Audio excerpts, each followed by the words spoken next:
नमस्कार, तुमचं स्वागत आहे आयकॉन स्टील प्रस्तुत बिल्ड आयकॉन या उपक्रमांतर्गत. आणि आज आपल्या सोबत आहेत इंजिनियर अक्षय परळीकर सर. आपलं मनपूर्वक स्वागत आहे. गेल्या 10 वर्षांपासून अक्षय परळीकर सर या फील्डमध्ये काम करत आहेत. स्ट्रक्चरल इंजिनिअरिंग बेसिकली याच्यात काम करत आहेत. आणि मी मगाशी सांगितलं त्याप्रमाणे वाशिम जिल्ह्यातल्या काही महत्वाच्या इंजिनियर सोबत आम्ही बोलतोय या बिल्ड आयकॉन उपक्रमांतर्गत. त्याच्यामध्ये आपण ज्याप्रमाणे स्टील सिमेंट एखादी वास्तू जोडत असतं, एखादं कन्स्ट्रक्शन जोडत असतं, त्याप्रमाणे माणसं जोडण्याचा हा उपक्रम आहे. आणि त्यामध्ये आम्ही आपल्याला स्पेशल इन्व्हाइट केले कारण आपलं गेल्या 10 वर्षातलं काम इतकं फार महत्वाचं आहे. हा प्रवास सुरू करण्याच्या आधी मला असं विचारायचंय, तुमचं शालेय जीवन, तुमचं कॉलेजचं जीवन आणि फॉलोड बाय तुम्ही सिव्हिल या लाईन मध्ये कसं काय आला? म्हणजे असा काय फॅक्टर होता की तुम्हाला वाटलं की नाही आपण इंजिनियर बनलं पाहिजे? बेसिकली माझं बॅकग्राऊंड म्हणजे वडिलोपार्जित जो ऍक्च्युअल बिझनेस आहे तो बिझनेस कम्प्लीट सिव्हिल लाईन्स आहे. अच्छा. वडील पीडब्ल्यूडी कॉन्ट्रॅक्टरशिप अरे वा. म्हणजे मोठे काका ते एमजेपी मध्ये कॉन्ट्रॅक्टरशिप करतात. त्यामुळे बॉर्न अँड ब्रॉटअप पहिलेपासून होतं करणार तर सिव्हिलच करणार. Very good. आधीच ठरलेलं. ते आधीच ठरलेलं. पण मग पुण्याला इंजिनिअरिंग केली, सिव्हिल मध्ये इंजिनिअरिंग कम्प्लीट केली. त्यानंतर 1 वर्ष प्रिपरेशन साठी हैदराबादला गेलो. अच्छा. तिथे इन्स्टिट्यूट मध्ये गेटची प्रिपरेशन वगैरे सगळ्या गोष्टी केल्या. Very good. आणि तिथनं व्हीआयटी वेल्लोर इन्स्टिट्यूटच्या एक्झाम मध्ये नंबर लागला. आणि त्या 1 वर्षात जो इंजिनिअरिंग आणि एमटेक मधला जो गॅप होता तेव्हा असं डिसाईड केलं होतं की ठीक आहे सिव्हिल इंजिनिअरिंग आहे, परंतु सिव्हिल इंजिनिअरिंग मधलं जे सगळ्यात वरिष्ठ म्हणूया आपण दॅट इज स्ट्रक्चरल इंजिनिअरिंग. त्या स्ट्रक्चरल इंजिनिअरिंग मध्ये काहीतरी करायचं. ओके. म्हणून मग तिथनं प्रिपरेशन वगैरे सगळं करून वेल्लोरला गेलो. बरोबर. अकॅडमिक्स कम्प्लीट केलं आणि then I started working in Pune. Okay. Very good. पुण्याला कामं केले. पुण्यात एका राहुल दारवेकर सर म्हणून होते आमचे, त्यांच्याकडे जवळपास 3 वर्ष काम केलं. अच्छा. आणि ते काम करत असताना सायमल्टेनियसली जसं मी म्हटलं तुम्हाला बॅकग्राऊंड सिव्हिल, मग इकडचे पण प्रोजेक्ट त्याच वेळेपासून डिझाईन करणं हळूहळू स्टार्ट केलं. अच्छा. बरं. तो जॉब आणि हे असं सायमल्टेनियस चालू होतं. बरोबर. मग त्यात एमएनसी मध्ये एक एक्सपिरियन्स घ्यायचा होता म्हणून पुढचे 2 वर्ष मी माहिमतुरा कन्सल्टंट्स म्हणून पुण्यातच आहे. ऍक्च्युली मुंबईचं main office, branch office is in Pune. Okay. तिथे काही वर्ष एक्सपिरियन्स घेतला. आणि मग तिथे मी आणि माझा एक मित्र मयूर खानवे म्हणून आम्ही दोघांनी मिळून तिथे एक एमवर्क्स कन्सल्टंट म्हणून एक फर्म सुरू केली. अरे वा. Very good. एक काळ असा आला कोरोनाच्या आधीचा की इकडचं पण वर्कलोड वाढलं आणि जॉबचं पण वर्कलोड वाढत होतं. So we both mutually decided की आपण स्वतःच काहीतरी सुरू करू. आता हे जे एमवर्क्स कन्सल्टंट सुरू झालेलं आहे बरोबर, यालाच कॅरी फॉरवर्ड करून आम्ही दोघांनी पण डिझाईन केलं. ओके. आणि तेव्हापासून हे एमवर्क्स कन्सल्टंट सुरू आहे. आणि प्लस जसं मी म्हटलं तुम्हाला बॅकग्राऊंड माझं घरचं सिव्हिलचंच असल्यामुळे सिव्हिलचे कॉन्ट्रॅक्टरशिप, बिल्डरशिप असे ते पण काम चालू होतं. पण जनरली असं असतं की आपण पहिल्यांदा शिक्षण घेतो, त्याच्यानंतर पहिली प्रेफरन्स ऑलवेज असतो की आपण जॉबला लागू, म्हणजे आधी आपलं करिअर सिक्युअर झालं असं एक जनरल ट्रेंड असतो. पण त्याच्यानंतर तुम्ही स्वतः ही कन्सल्टन्सी तुमच्या मित्राबरोबर सुरू केली. तर मन नक्की रमलं नाही कशात? त्या मिळालेल्या कष्टात, मिळालेल्या पैशात, का असं काहीतरी वाटत होतं की नवीन काहीतरी करू? नाही, ऍक्च्युली जेव्हा आपण नोकरी करतो तर त्यावेळेस एक जनरल प्रत्येकाचा ट्रेंड राहतो की ठीक आहे काम चालू आहे, काम शिकतोय, करतोय आणि त्याच्यातून पैसे भेटणार. बरोबर. मी जेवढा वेळ नोकरीसाठी बाहेर स्पेंड केला फक्त काहीतरी शिकायला भेटलं पाहिजे या कंडिशन मध्ये तिथे स्पेंड केलं. बरोबर. आणि जेवढा टाइम नोकरीमधला जसं तुम्ही म्हटले किंवा ते तुम्हाला काय चांगलं वाटतं, सो मी जिथेही जोही टाइम स्पेंड केला तो काहीतरी शिकायच्या दृष्टीनेच केला, त्याच्यामुळे मी तिथे पण एन्जॉय केला. बरोबर. आणि सध्याचा जो फेज चालू आहे तो एक होतच, जे एक प्लॅटफॉर्म भेटलेला आहे त्या प्लॅटफॉर्मला थोडं आणखी उंचावर न्यायचं, त्या डायरेक्शन मध्ये आता पण जे करतोय त्याच्यात पण बरंच सॅटिस्फॅक्शन आहे. दुसरा आणखीन एक महत्वाचा फॅक्टर असतो, पुण्यामध्ये शिकल्यानंतर, पुण्यामध्ये काम केल्यानंतर, पुण्यामध्ये स्वतःची फर्म एस्टॅब्लिश केल्यानंतर मंगळूरपीरमध्ये पुन्हा येऊन काम करावं असं वाटलं. तर तेव्हा असं वाटलं नाही की अरे आपण शिकलो वेगळं, आता छोट्या गावामध्ये पण आलोय किंवा इथं तेवढा स्कोप नाहीये असं टाईप, किंवा जे एज्युकेशन केलं त्याचा वापर होत नाहीये? नाही, ऍक्च्युली आता मी सांगतो तुम्हाला, म्हणजे कारंजा लाड सारख्या ठिकाणी मी जिथे काम करतो आहे, बरोबर, तर म्हणजे काही प्रोजेक्ट आहेत गावात पण सुरू, पण असं पकडा 70% प्रोजेक्ट सगळे बाहेर गावी सुरू आहेत. अच्छा. बरं. डिझाईनशी रिलेटेड. हो, स्ट्रक्चरल डिझाईन. सो इथला जो अनुभव मला पर्टिक्युलरली गावातला येतोय, तर आता जो एक इथनं 5 वर्ष आधीचा जो ट्रेंड होता, हा ट्रेंड कम्प्लिटली चेंज होत चाललाय. अच्छा. Whenever there is a commercial or mix development, जेही थोडे मोठे स्ट्रक्चर आहे, जिथे स्पॅनमध्ये इश्यूज आहेत, जे कन्व्हेन्शनल नाही बरोबर. आहेत, जिथे आर्किटेक्चरल रिक्वायरमेंट अशी आहे की नाही, आम्हाला इथे मोठे स्पॅन पाहिजे. तर त्या केसमध्ये क्लायंट प्लस आर्किटेक्ट लोक हे स्पेशली स्ट्रक्चरल इंजिनियरची मदत घेतात आणि घेतात. इन्व्हॉल्व करून बरोबर. ड्रॉइंग विज्युअल मध्ये. आता तो एक ट्रेंड जो मी जिथे म्हणजे 5 वर्ष पुण्यात काम करून जे अनुभवलं, ते ते इथे आता आता येत इथं आहे. इथे असं नाही आहे अशातली मिळतंय. गोष्ट नाही. बरोबर, बरोबर. दुसरं आणखीन एक विचारणार होतो. स्ट्रक्चरल इंजिनिअरिंग मध्ये बेसिकली तुम्ही आहात. हं. तर त्यातलं डिझाइन किंवा ड्रॉइंग हे सगळ्यात महत्वाचा पार्ट असतो बरोबर. त्यामध्ये. तर आणि नंतर असं होतं की बऱ्याचदा ते ड्रॉइंग चेंज केलं जातं किंवा ॲज पर क्लायंट रिक्वायरमेंट काहीतरी चेंज होतं. तर करेक्ट. तुम्हाला काय वाटतं, हा ड्रॉइंग किती पार्ट महत्वाचा आहे आणि कसा तो फॉलो केला पाहिजे पूर्ण या प्रोसेसमध्ये? ऍक्च्युली एखाद्या बिल्डिंगसाठी हं. जो मेन ढाचा राहतो, हं. की how long this building will stand, that बरोबर. Is completely decided by the structural engineer. बरोबर. आर्किटेक्ट तुम्हाला लोकेशन सांगेल की मला ही रूम एवढी हवी आहे, मला बरोबर. एक्सटिरियर वाईज हे हवंय, हं, हं. परंतु त्या बिल्डिंगशी रिलेटेडचं जे लाईफ स्पॅन आहे, त्याचं जे स्केलेटन आहे मेन, बरोबर. That is design by structural engineer. अच्छा. सो ती वर्किंग करत असताना स्ट्रक्चरल इंजिनियरशी रिलेटेड जेव्हा एखादा प्रोजेक्ट मी हँडल करतो, बरोबर. हा प्रोजेक्ट हँडलिंग मध्ये प्रिफरन्स वाईज सध्या आता बरंचसं म्हणजे कॉलमशी रिलेटेड, फाउंडेशनशी रिलेटेड जे वर्किंग आहे. सॉरी, मी प्रश्न थोडासा रिकॉल मला हे करा. नाही, मला असं विचारायचं होतं, स्ट्रक्चरल इंजिनिअरिंग मध्ये काम करताना तो जो आपण पहिलं काय म्हणतो ड्रॉइंग असतो, हा, तर ड्रॉइंगचं त्याचा महत्व. पार्ट महत्वाचा होतो. तो हो. किती महत्वाचा आहे आणि सो तो कसा फॉलो केला पाहिजे? होतं कसं, जसं जसं एक्झिक्युशन समोर जातं, हं. फाउंडेशन झाले, प्लिन्स झाली, मग त्यानंतर जसं एक्झिक्युशन समोर जात आहे, तर क्लायंट्सच्या रिक्वायरमेंट थोड्या थोड्या चेंज होतात. बरोबर आहे. मग त्यानुसार स्ट्रक्चरल जे रिक्वायरमेंट आहे त्या हं, पण हं. चेंज होतात. बरोबर. आर्किटेक्चरल रिव्हिजन्स नुसार स्ट्रक्चरल रिव्हिजन्स होतात, परंतु प्रायोरिटाईज प्लॅनिंग मधल्या आणि क्लायंट साइड जर का रिक्वायरमेंट फिक्स असल्या, तर तेवढ्याच नंबर ऑफ रिव्हिजन्स आपल्या कमी होतात. कमी होते. बरोबर. परंतु हे कधी होत म्हणूनच तर ते प्रॅक्टिकली विचारत ऑन ग्राउंड वर्किंग करताना हे चेंजेस डेफिनेटली असतात बरोबर आहे. आणि त्यांना इलाज नाही. फक्त ऍज अ स्ट्रक्चरल इंजिनियर आम्ही एकच काळजी घेतो की जिथनं प्लंबिंग लाईन जाणार आहे, जिथनं बरोबर. इलेक्ट्रिकल लाईन जाणार आहे, मग त्या केसमध्ये माझ्या स्ट्रक्चरला जास्त नुकसान झालं नाही पाहिजे. झालं नाही पाहिजे. अकॉर्डिंगली तेवढं डिस्कस करून आम्ही रिव्हिजन्स तेवढं करावंच लागतं. तेवढं करावं लागतं आणि ऑफकोर्स क्लायंट नुसार थोडं हो, कस्टमाइज हो, करावंच लागतं.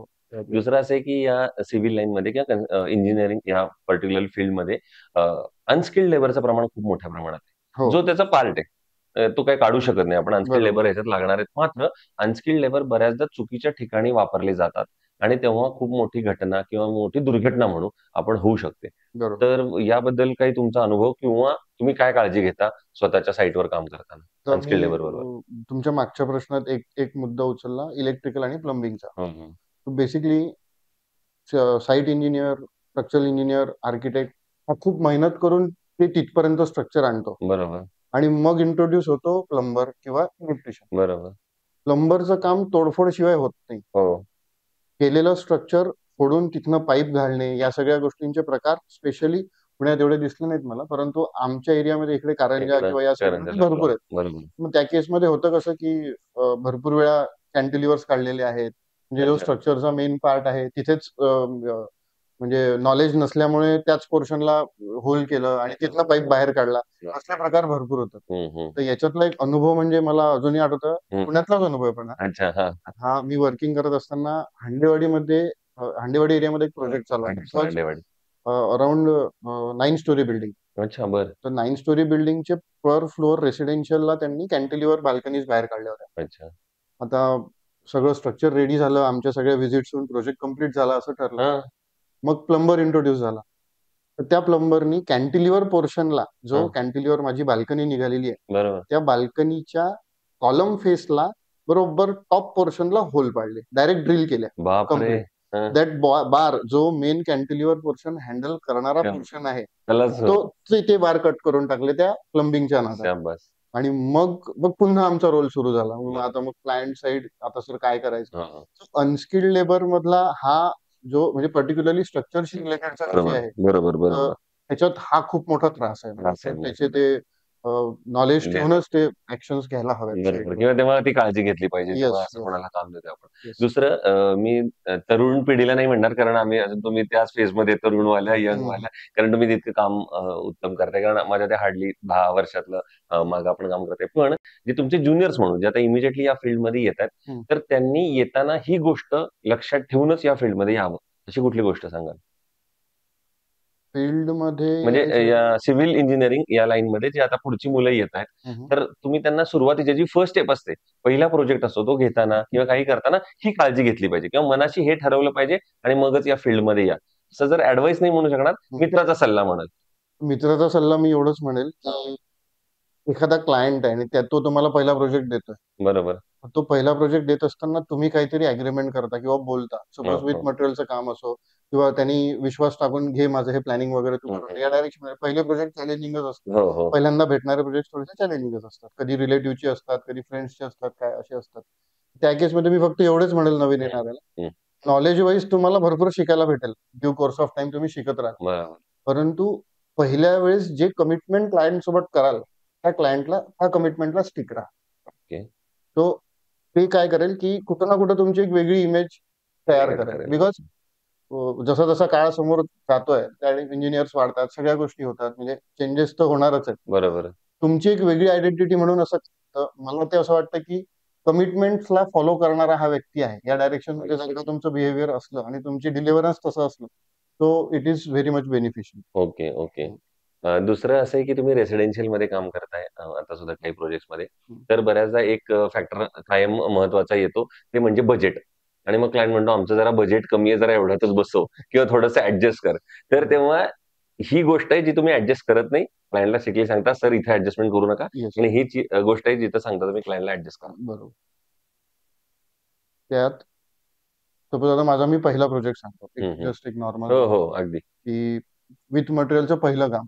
आता बरोबर. त्यावेळेस म्हणजे 5 वर्ष स्ट्रक्चरल इंजिनिअरिंग मध्ये काम केलं. बरोबर. स्ट्रक्चर सोबत खेळलो आणि जेव्हा वर्किंग एक्झिक्युशनचा प्रश्न येतो तर त्या ठिकाणी थोडासा नॉलेज वाईज, एक्सपिरियन्स वाईज नव्हताच, कमी बरोबर. होता. मग फर्स्ट स्टेजमध्ये विषय असा झाला की प्रोजेक्ट घेतला तर सही. मग तो कम्प्लीट करेपर्यंत माहीत पडत गेलं, अरे यार आपला हा प्रोजेक्ट थोडा कमी पैशात घेण्यात आला. हां, हां, हां. So the first project was की त्या प्रोजेक्टमध्ये मी घरून मला टाकायचं काम पडलं, नो डाऊट, आणि बापरे! I am proud of it. मला मला काही वाटत नाही ते सांगायला. अच्छा. परंतु तो प्रोजेक्ट मी कस्टमरला जसा म्हटला होता त्याच डायरेक्शन मध्ये कम्प्लीट केला. बरोबर. त्या एका गोष्टीचा फायदा असा होतो की त्याच कस्टमरनी मला आतापर्यंत जवळपास 3 ते 4 कामं दिली. अरे वाह! Very good. So, मी जे म्हटलं तुम्हाला किंवा तुम्ही ऍडवाइस काय द्याल तर हा ऍडवाइस येतो. सो इट्स लाईक की ठीक आहे, रेप्युटेशन आणि या सगळ्या गोष्टी वर्किंग वाईज, नॉलेज वाईज बनत जाणार. बरोबर. पण तुझ्या कमिटमेंट्स नावाच्या गोष्टी असतात. बरोबर. इव्हन मी आता स्वतः बिल्डरशिप पण करतोय गावातच. माझी एक पार्किंग प्लस 3 स्टोरीची बिल्डिंग पण आहे आणि 3 रो हाऊसेस किंवा इंडिव्हिज्युअल बंगलोज आहेत. तर त्या ठिकाणी पण मी जोही बुकिंग केलेला कस्टमर आहे त्याच्या चॉईसनुसारच मी, फक्त माझी रेंज ठरलेली राहते. परंतु मटेरियल सिलेक्शन मध्ये मी कस्टमरला पाठवतो. तुम्ही जा, माझ्या माणसासोबत जा, तुम्ही चूज करा आणि त्या डायरेक्शन मध्ये त्यांच्या चॉईसनुसार घर बनवा. बरोबर, बरोबर. हे सगळ्यात महत्वाचं आहे. दुसरं शेवटच्या टप्प्याकडे आपण येऊया. त्याच्यामध्ये असं आहे की कुठल्याही बांधकामामध्ये सळई हा सगळ्यात महत्वाचा फॅक्टर असतो. तर ती सळई निवडताना काय काळजी घेतली पाहिजे किंवा ह्या गोष्टी बघितल्या पाहिजेत असं तुम्हाला वाटतं? बेसिकली आता होतं कसं की इकडचं म्हणजे कारंजात वर्किंग करताना कारंजात. किंवा आपल्या एरियात, इकडच्या एरियात वर्किंग करतानाचा जो अनुभव आहे, त्या अनुभवात असं येतं की भरपूर वेळा माल शॉपकीपरच्या तिथे ठेवलेला असतो. तो it is expose to water, it is expose to dust आणि अच्छा. बाकी सगळ्या हो, गोष्टीला हो. तो ओपन असतो. टू तर जेव्हा तो माल साईटवर येतोय, make sure being a client, त्याच्यासाठी तुम्हाला टेक्निकॅलिटीची गरज नाही, त्याच्यासाठी कशाचीच गरज नाही. तुम्हाला फक्त काळजी एवढी घ्यायची आहे की तो गंजलेला किंवा रस्टेड माल माझ्या साईटवर आला नाही पाहिजे. बरोबर. भरपूर वेळा इव्हन नॉट ओनली इन कारंजात तर आता ते प्रमाण कमी आम्हीच करून राहिलो, होऊन राहिलं बरोबर. ते हो, किती हो. आता. पण जो मी खेड्यापाड्यानी जर का प्रोजेक्ट असतील, बरोबर. मग त्यांचं असं राहतं की नाही, रस्टेड मटेरियल गेलाय, मग त्या डायरेक्शन मध्ये वर्किंग चालू आहे. आपल्याकडचे स्ट्रक्चर्स तसे आहेत छोटेच, म्हणजे एवढे हाय राईज किंवा नाहीये. पैशांचा विषय नाही. परंतु जे कॉन्क्रीट आणि स्टील मधलं बॉन्डिंग आहे, या बॉन्डिंगसाठी if you are using rusted material initially itself, अच्छा. त्या केसमध्ये काय होतं की ते कॉन्क्रीटचं जे कव्हर पोर्शन आहे तो ऑटोमॅटिकली काही काळानंतर तो निघायला सुरू होतो. बरोबर. कॉन्क्रीट खराब व्हायचं मेन कारण तेच राहतं. If your steel is rusted, rusted. मग त्या रस्टेड पोर्शनचा कॉन्क्रीटचा कॉन्टॅक्ट निघून जातो. बरोबर. सो रस्ट वालं मटेरियल एकदम स्ट्रिक्टली प्रोहिबिटेड व्हायला हवं. प्रोहिबिट. दुसरं असं आहे की आयकॉन स्टील बरोबर यापूर्वी काम केलं आहे का? आणि केलं असेल तर तुमचा अनुभव कसा होता? अपार्ट फ्रॉम त्यांचं प्रॉडक्ट सोबत त्यांची येणारी सर्व्हिस, त्यांची येणारी डिलिव्हरी, त्यांचा असणारा स्टाफ किंवा काय तुम्हाला वाटतं किंवा राठी सरांची तुमच्या कधी इंटरॅक्शन झालं असेल तर ते? नाही, सरांची इंटरॅक्शन नाही झालं, परंतु मी ओके. आयकॉनच्या फॅक्टरीला व्हिजिट केली. अरे वाह! व्हेरी आम्ही गुड. कारंजाचेच सगळे जणांना घेऊन गेले होते. बरोबर. त्यांनीच अरेंज हो, केलं हो, होतं, हो. दिलं होतं. तो अनुभव फार छान होता व्हेरी माझा गुड. आयकॉनचा. ओके. आणि मटेरियलशी रिलेटेड मी विथ मटेरियल प्रोजेक्ट असो किंवा मग सुपरव्हिजनचे प्रोजेक्ट्स असो ओके. किंवा माझे स्वतःचे प्रोजेक्ट्स असो, ओके. मग त्या केसमध्ये मी मॅक्झिमम ठिकाणी आयकॉन प्रिफर प्रिफर करतो. करतो. ओके. त्याचं सिंपल कारण, एक तर मी फॅक्टरी व्हिजिट केलेली आहे. हो. त्याच्यामुळे the way this guys monitor each and every parameter during production, बरोबर. या गोष्टी मी स्वतः तिथे डोळ्यांनी पाहिल्या. बरोबर. तर म्हणजे तिथलं मॉनिटरिंग फार अप्रतिम आहे. म्हणजे एवढं बारीक मॉनिटरिंग होऊ नाही शकणार. बरोबर.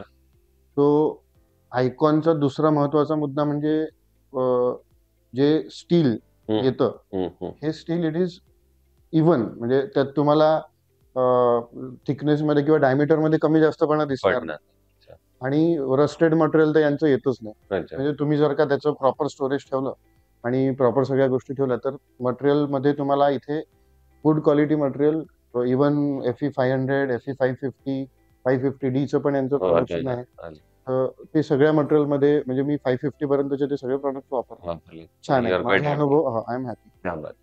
सो हे होते इंजिनियर अक्षय परळीकर सर आणि त्यांनी बोलता बोलता एक महत्वाचा मुद्दा सांगितला जो मला फार आवडला. एक बार त्या पिक्चरमध्ये जसा डायलॉग आहे की एक बार मैंने कमिटमेंट कर दी तो मैं आपकी भी नहीं सुनता.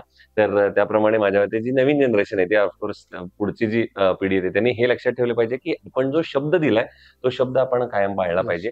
ती वास्तू, त्या माणसाचं स्वप्न हे आयुष्यभरासाठी असतं आणि तो दिलेला शब्द सुद्धा तो माणूस आयुष्यभर पाळत असतो आणि त्यातूनच अनेक नवीन रेफरन्स जनरेट होतात, नवीन कामं निर्माण होतात आणि त्या कामातूनच तुमचं नाव होतं. तर पुन्हा एकदा तुमचे आभार आयकॉन स्टीलकडून की तुम्ही आज इथं आलात आणि आमच्यावर इतक्या मनमोकळ्या गप्पा मारल्या आणि तुमच्या पुढच्या वाटचालीसाठी मनःपूर्वक शुभेच्छा. थँक्यू. Thank you.